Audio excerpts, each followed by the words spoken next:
Students, अभी हमारे पास question number 14 का फर्स्ट पे हम लोग बात कर रहे हैं। तो 14 के फर्स्ट में क्या दिख रहा है हम लोगों को, the 15th term of N AP is 3 more than twice and its 7th term to its 7th term. If the 10th term of the AP is 41 find its nth term. ठीक है, तो बेसिकली ये जो इसका जो crux है वो यही है कि एक 15th term of an AP वो हमें बोल रहा है कि वो 3 more than twice of the 7th term, यानी कि जो हमारे पास जो 15 था, तो अकॉर्डिंग टू कंडीशन पहले लिख लेते हैं हम लोग। Let's the first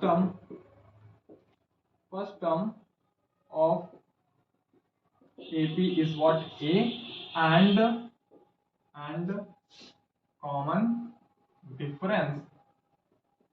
difference is D। Okay, तो अभी क्या है हमारे पास कॉमन डिफरेंस है ए की वैल्यू हमको पता है कि मतलब एक का हमारे पास एपी है जिसका हम लोगों ने कंसीडर कर लिया कि जो कॉमन डिफरेंस है वो डी है एंड फर्स्ट टर्म हमारे पास ए है। ठीक है, तो अभी हम लोग किसी भी टर्म के लिए लिखें, फॉर एग्जांपल अब हमसे बोल रहा है कि 15 टर्म, तो फॉर फर्स्ट कंडीशन ठीक है, फर्स्ट कंडीशन में क्या हमारे पास बोल रहा है कि 15th टर्म बोल रहे हैं कि इट इज 3 मोर देन, तो ये किससे 3 ज्यादा है, किससे ज्यादा है, ये जो है वो 3 ज्यादा है, किससे ज्यादा है, 7th term twice of the 7th term. तो ट्विस का मतलब वो multiply by 2 twice of the 7th term and it is, देखो 2 मल्टीप्लाई करने के बाद 7th टर्म का अगर हम लोग 2 टाइम्स मल्टीप्लाई करते हैं उसके बावजूद भी कितना ज्यादा, 3 ज्यादा है। तो इसको इक्वल करने के लिए भाई यहाँ पर ही तो हमें रखना होगा, तभी तो इक्वेट हो पाएगा। ठीक है, तो ये हमारा क्या बन जाएगा, हमारा इक्वेशन नंबर फर्स्ट बन गया। अभी क्या करेंगे अपन, अभी हमसे बोल रहे हैं कि term if the 10th term of AP is 41, और हमसे इसने ये भी बता दिया कि जो 10th टर्म है वो कितना है, 41 है। ठीक है, तो ये हमारे क्या आ गया, सेकंड इक्वेशन आ गई। तो बोला फाइंड इट्स nth टर्म, तो इसका हमें nth टर्म फाइंड करना है। तो इसको क्वेश्चन को हम लोग यहाँ पर लिख लेते हैं। तो क्वेश्चन हमारा क्या है, ए nth टर्म हमको फाइंड करना है। ठीक है, तो अभी क्या करेंगे हम लोग, पहले ए निकाल लेंगे, फिर हम लोग डी निकाल लेंगे यानी कॉमन डिफरेंस निकाल लेंगे, और उसके बाद जो जनरल टर्म का फॉर्मूला होता है that is equal to a N is equal to A plus N minus 1 into d. इसमें हम लोग वैल्यूज को पुट कर देंगे ए एंड डी की, और हम लोग एक जनरल टर्म फाइंड कर लेंगे जिसे हम लोग nth टर्म बोलेंगे। तो अभी अगर नहीं समझ में आया तो अभी आप यहाँ पर फोकस करिए।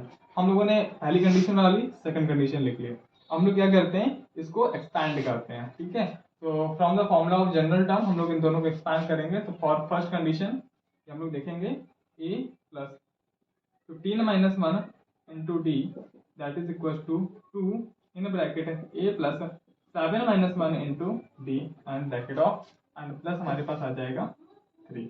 Okay, and this is our equation number 1। Again we will continue this.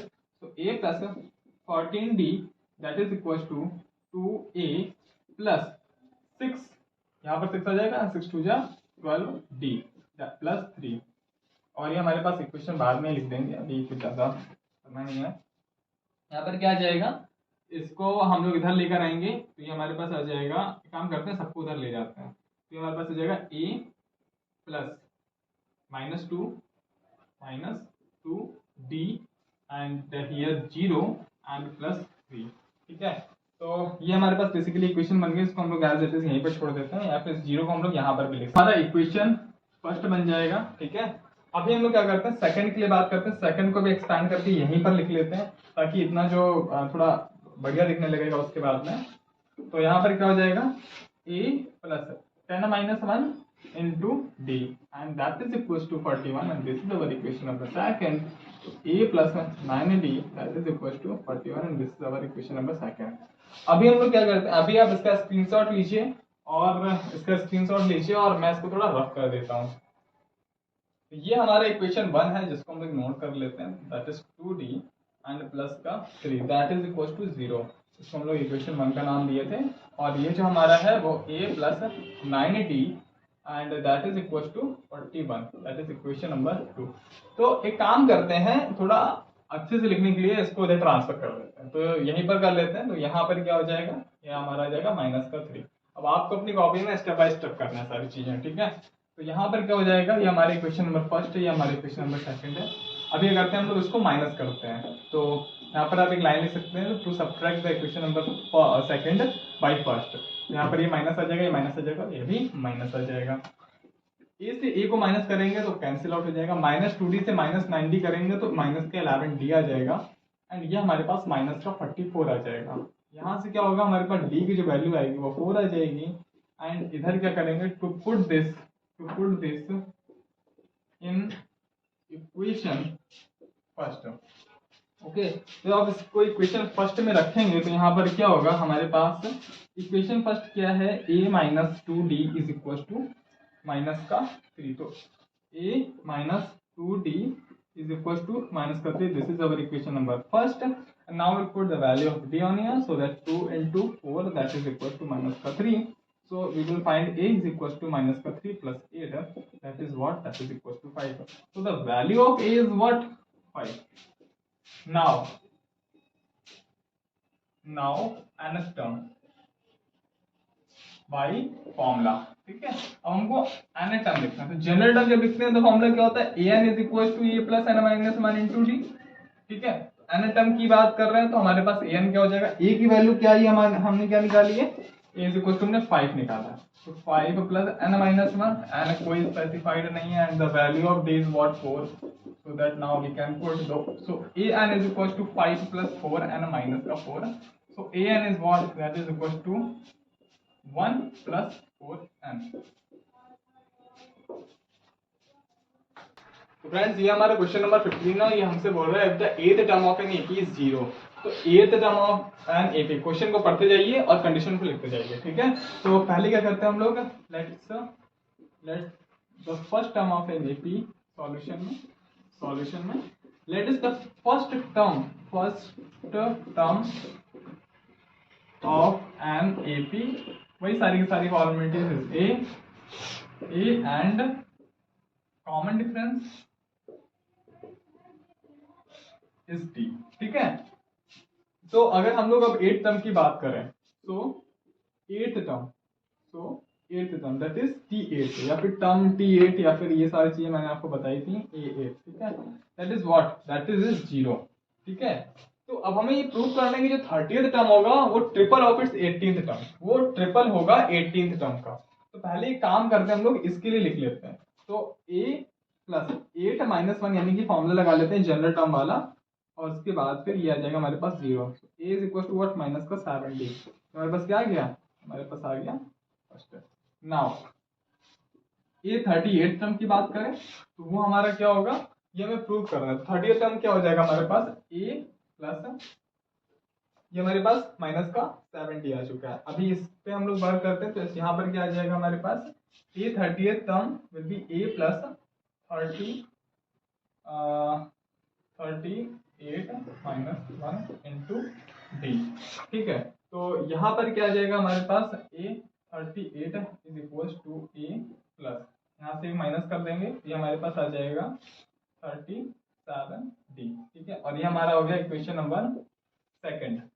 अभी क्या करना है, हमसे बोल क्या रहा है क्वेश्चन, हमसे क्वेश्चन बोल रहा है कि if the th term of N AP is 0 prove that it's 30th term. तो एक काम करते हैं, यहाँ से हम लोग ये जो a की वैल्यू है, इस a की वैल्यू को हम लोग क्या करते हैं, यहाँ पर पुट कर देते हैं, ठीक है। So from equation 1 to put the value of a in equation second, ठीक है। यानी कि हमने क्या किया, सेकंड इक्वेशन में एक वैल्यू, देखो हमको 30th टर्म फाइंड करना है, 30th टर्म फाइंड करेंगे और फिर हम लोग 80th टर्म फाइंड करेंगे, तभी तो हम लोग कंपेयर कर पाएंगे कि ये थर्ड टाइम है या नहीं है, ठीक है। तो हम लोग जितने कम वेरिएबल्स में वैल्यू को फाइंड करेंगे उतना ज्यादा हमारे लिए अच्छा रहेगा, कंपैरिजन में प्रॉब्लम नहीं होगी।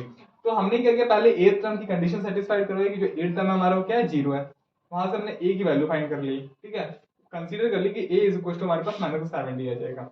फिर हमने क्या किया, हमने 38th टर्म को लिखा, उसके लिए एक्सप्रेशन लिखा, उसको हमने as a equation second consider किया। अब हम लोग क्या कर रहे हैं कि हम लोग ये a की वैल्यू यहाँ पर रख रहे हैं, तो हमारे पास जो a 30th टर्म आएगा वो केवल d के वेरिएबल के फॉर्म में आ जाएगा। तो देखिए a 38 is equal to what, the value of a that is minus का 7d एंड प्लस का 37d। Okay, so we will find a 38 is equal to what, यहाँ पर हमारे पास आ जाएगा 30d, ठीक है। तो ये हमारे पास किसकी वैल्यू आ गई, हमारे पास 38th टर्म की वैल्यू आ गई।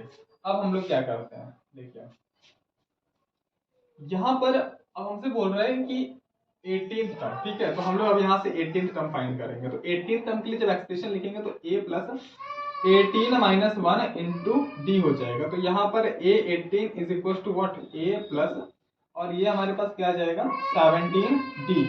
अब हम लोग क्या करेंगे, यहाँ पर a की वैल्यू को पुट कर देंगे। तो a 18 इज इक्वल टू the value of a is minus का 7d प्लस का 17d।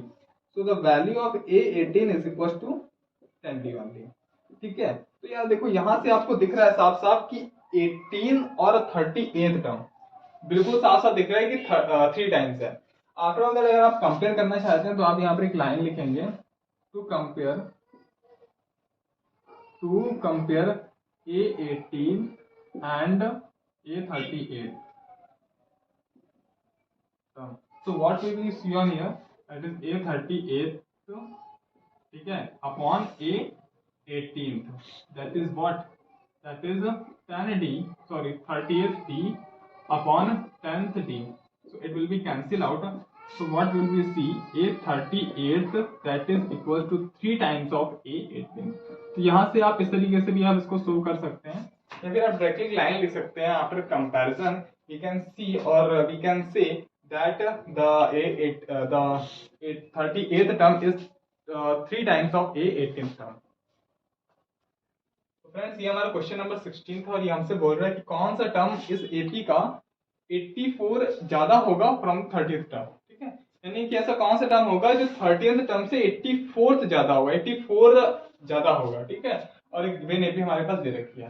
तो इसके लिए पहले तो हमें जो भी टर्म हमसे बोल रहा है, जिस टर्म के बारे में बात कर रहा है उसको लिख लेना है। सो दैट हम लोग क्या करेंगे, तो from given AP, from given AP, ठीक है, यहाँ पर T30th या फिर A30th, ठीक है, स्टैंडर्ड चलते हैं जो बुक में दे रखा है, that is A30th, that is what, हम लोग लिखेंगे ए। पहले हम लोग काम करते हैं, जनरल टर्म का फॉर्मूला लिख लेते हैं, इससे आपके लिए आसानी हो जाएगी। तो A N is equal to A plus N minus 1 into D. अपना हमेशा फॉर्मूला लिख के ही क्वेश्चन को सॉल्व करें, इससे फॉर्मूला याद हो जाता है। तो यहाँ पर क्या होगा, अभी हम लोग बात कर रहे हैं 30th टर्म की, तो एन की जगह 30 डाल दिया, 13 डाल दिया, और ये हमारे पास A, the value of A is what 3 from the AP, from the given AP in the question, that is 13 minus 1, 13 minus 1 into D, what is D on here, that is 10 minus 3, that is 7, ठीक है, so into 7।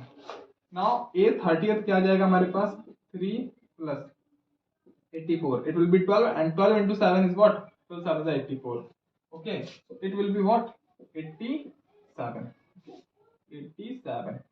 so the value of 30th term is what, 30th term is what, 87, ठीक है। अभी हमसे condition क्या बोल रहा है, हमसे बोल रहा है कि विल बी 84 मोर देन, कौन सा ऐसा टर्म होगा जो 84 ज्यादा होगा 30th टर्म से। तो मान लेते हैं, let us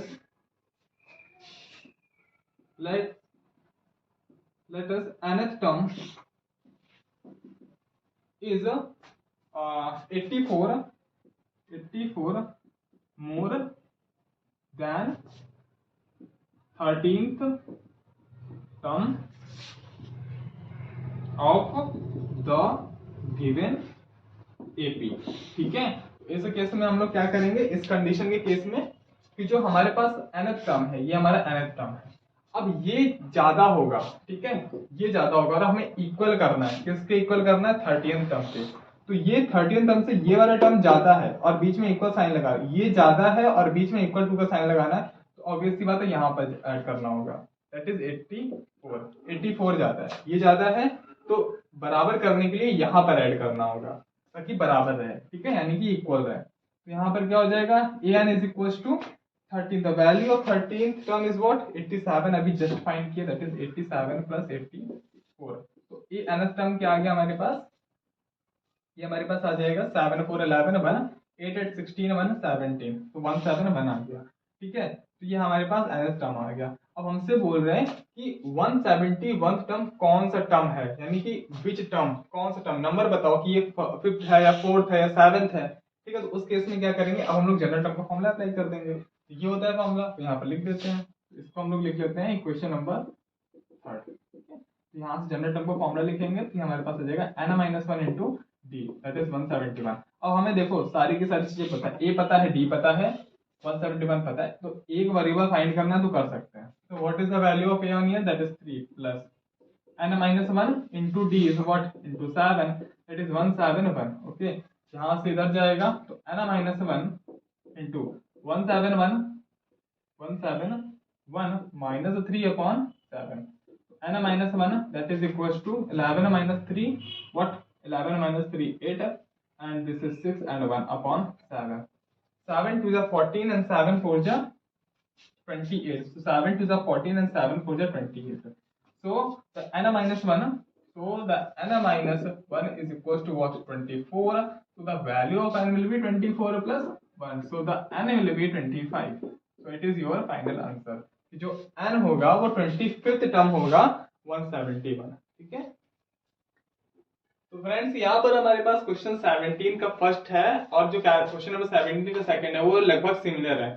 तो हम आपको एक बता रहे हैं और दूसरा वाला आप खुद करिएगा. तो यहाँ से हमसे बोल रहा है क्वेश्चन नंबर 17 का फर्स्ट कि how many two digit number are divisible by 3. ठीक है, यानी कि कौन कौन से 3 डिजिट के नंबर होंगे जो कि 3 से डिविजिबल होंगे. तो इस केस में हमको क्या करना है कि पहले तो हमको एक सीरीज खुद से कंस्ट्रक्ट करनी है. ठीक है, जैसे कि 2 डिजिट नंबर होते कौन कौन से हैं. तो आपको पता है कि जो 9 के बाद में जो 10 होता है वो हमारा 2 डिजिट नंबर होता है. ठीक है, इसके बाद में सारे के सारे 2 डिजिट नंबर रहते हैं. कब तक रहते हैं? 100 के पहले तक, यानी कि 99 के पहले तक हमारे क्या होते हैं? 2 डिजिट नंबर होते हैं. तो इस केस में हमको करना ये है कि पूछ रहे कितने नंबर डिविजिबल होंगे 3 से. ठीक है, तो पहले हमको क्या करना है कि हमको एक सीरीज लिखनी है. पहला नंबर कौन सा होगा 2 डिजिट का, दूसरा नंबर कौन सा होगा, तीसरा नंबर कौन सा होगा. तो 3 नंबर लिखने से हमें क्या होगा? कॉमन डिफरेंस हमें पता चल सकता है एक्यूरेट.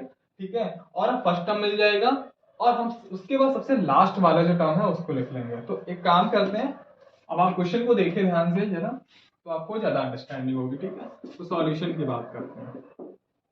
तो यहाँ पर 2 डिजिट के केस में क्या होगा कि पहला नंबर हम लोग ऐसा लिखते हैं जो कि 2 डिजिट का भी हो और 3 से डिविजिबल भी हो. तो देखो 10 है, नहीं है. 11 है, नहीं है. क्या 12 है? यस है. 13 की बात करें, नहीं है. 14 नहीं है. 15 है, यस है. उसके बाद 16 नहीं है. 17 भी नहीं है और 18 है. ठीक है, तो ये सही होगा. यानी कि हमारा पहला टर्म क्या आ गया? 12 आ गया क्योंकि 12 है. फिर 15 आ गया और फिर 18 आ गया. तो ये हमारे 2 डिजिट नंबर जो कि 3 से डिविजिबल है. Dot dot dot so on चलते गए 100 तक आए. ठीक है, तो 100 के पहले जो थे वो सारे 2 डिजिट थे. यहाँ पर 3 डिजिट नंबर हो गया. ठीक है, शायद आपको विजिबल ना हो रहा हो तो यहाँ पर लिख देते हैं 100 तक आए तो यहाँ पर 3 डिजिट हो गए. तो 100 के पहले वाला नंबर कौन सा होगा? 99 होगा. क्या ये 3 से डिविजिबल है? यस है.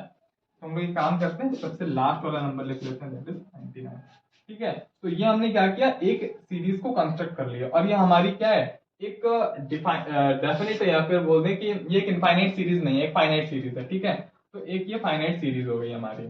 अभी क्या है, इसका लास्ट टर्म हमको पता है. ठीक है, और हमको ए की वैल्यू पता है. देखो हमारे फर्स्ट टर्म पता है, यानी कि ए की वैल्यू हमें पता है. तो फर्स्ट टर्म क्या हो गया? सीरीज का 12 हो गया. उसके बाद फिर कॉमन डिफरेंस जो कि डी है वो हमें पता है. कैसे? हम लोग सेकंड टर्म से फर्स्ट टर्म को माइनस कर देंगे, that is 15 minus 12 that is 3. ठीक है, उसके बाद हमें लास्ट टर्म की value that is L is equal to 99. ये भी हमें पता है. ठीक है, एल लास्ट.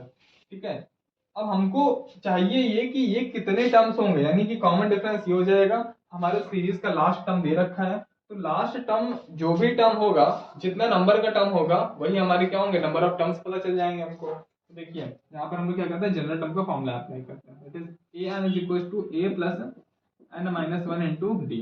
ठीक है, अब ए एन क्या है? हमारा लास्ट टर्म है, तो लास्ट टर्म का फॉर्मूला भी यही होता है और इसका भी यही होता है. तो लास्ट टर्म हमारे पास क्या 99 है, that is equal to a की वैल्यू जो है वो 12 है प्लस एन माइनस 1. एन की वैल्यू में फाइंड करनी है, हमें नहीं पता है. And the value of d is what 3.